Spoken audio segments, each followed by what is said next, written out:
C'est l'actu techno de la semaine, l'affaire des grandes oreilles de la NSA. Même nos présidents de la République ont donc été espionnés visiblement. La sécurité des téléphones mobiles semble poser quelques questions, François. Eh bien justement, si vous avez peur d'être surveillé via votre téléphone, sachez qu'il existe aujourd'hui des smartphones hyper sécurisés. On les découvre tout de suite sur 01net.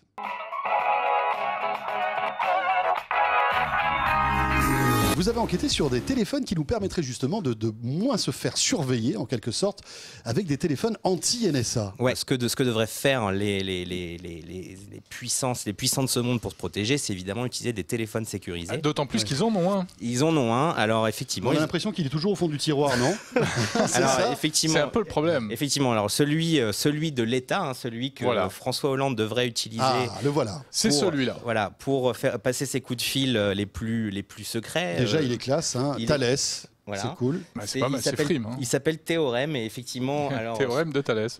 Théorème de Thalès, eh oui. Exactement. Pardon. Et effectivement, il est particulièrement sécurisé puisqu'il utilise un chiffrement que seuls certains ingénieurs français, puisque ça a été fait en France, connaissent. Ah ça, c'est du 100% français jusqu'à la moindre puce à l'intérieur. C'est du 100% français. C'est utilisé donc évidemment par le pouvoir et l'armée aussi, hein, qui l'utilise beaucoup. Mais effectivement, voilà, on n'est pas devant un iPhone ni un Galaxy S6. C'est pas très sexy. Et pour jouer à Angry Birds là-dessus, il faut se lever tôt, quand même. On peut jouer à Snake peut-être. Et encore. Oui, c'est vrai, c'est pas sûr. C'est même pas sûr. Mais en plus, il paraît qu'il n'a même pas de répertoire téléphonique. C'est-à-dire qu'il faut un aide de camp qui se balade avec l'annuaire et puis il faut taper le numéro à la main à chaque fois. Alors, et puis l'autre problème aussi, c'est qu'évidemment, pour que ça fonctionne, il faut aussi que la personne en face en ait un. Parce que comme ce sont des communications chiffrées, si vous avez en face quelqu'un qui n'en a pas, ça ne marche pas. Je ne veux pas commander ma pizza le soir à l'Élysée avec ce téléphone, ça ne marchera pas. Si on peut en fait passer aussi des coups de fil non sécurisés avec, mais effectivement, pour que vraiment le coup de fil soit sécurisé, il faut qu'en face, la personne ait le même téléphone.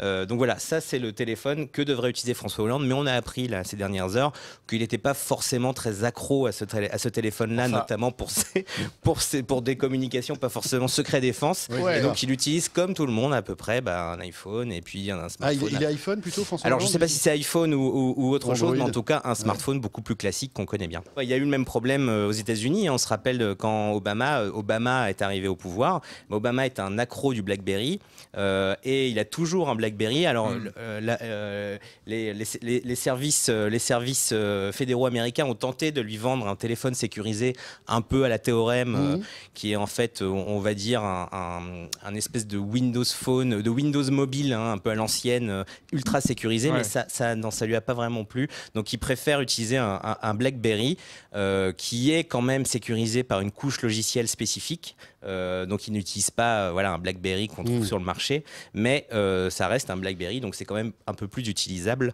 qu'un téléphone, un pur téléphone traditionnel. Il y a un téléphone que tout le monde peut s'acheter qui s'appelle le Black Phone, qui a été commercialisé par une entreprise qui s'appelle Silent Circle, et on l'avait essayé chez 01net. Exactement, on l'avait découvert même au Mobile World Congress il y a 2 ans de cela. Tout à fait, et qui est donc basé sur un Android. Alors c'est une version d'Android un petit peu modifiée, on peut pas tout installer, toutes les applis Android du marché dessus, mais effectivement il permet de chiffrer ses communications. Donc quand on appelle quelqu'un qui a lui-même effectivement pareil, hein, toujours un téléphone sécurisé, on peut discuter de façon sans être espionné, on va dire. Évidemment, ce système-là n'est pas compatible avec le Thales, donc il faut 2 téléphones similaires, 2 Black Phones. Exactement. Et on peut aussi, alors il y a d'autres procédures de sécurité, tout ce qui est sur le téléphone est chiffré, les messages qu'on envoie sont chiffrés, etc., etc.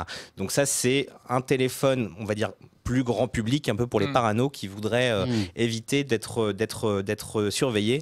Bon, malheureusement, le petit problème, c'est qu'on avait, Gilbert, lui, avait confié ce téléphone à un hacker qui a réussi quand même à le pirater, à le hacker. Donc, rien n'est vraiment tout à fait c'est pas tout à fait Black Phone, quoi. Et puis en plus, c'est pas pour dire, mais c'est de l'Android. Android, c'est un petit peu américain. Donc, alors ça c'est toujours pareil. Alors là il y a beaucoup de téléphones sécurisés qui tournent sous Android. Et d'ailleurs on a appris là il y a très peu de temps que BlackBerry lui aussi allait se lancer dans Android et que leur problème c'était de faire un Android sécurisé. Donc c'est censé être un Android puisque Android est un projet open source. On peut prendre le code source Android, voir ce qui pourrait ne pas aller et faire une version d'Android spécifique pour les téléphones sécurisés.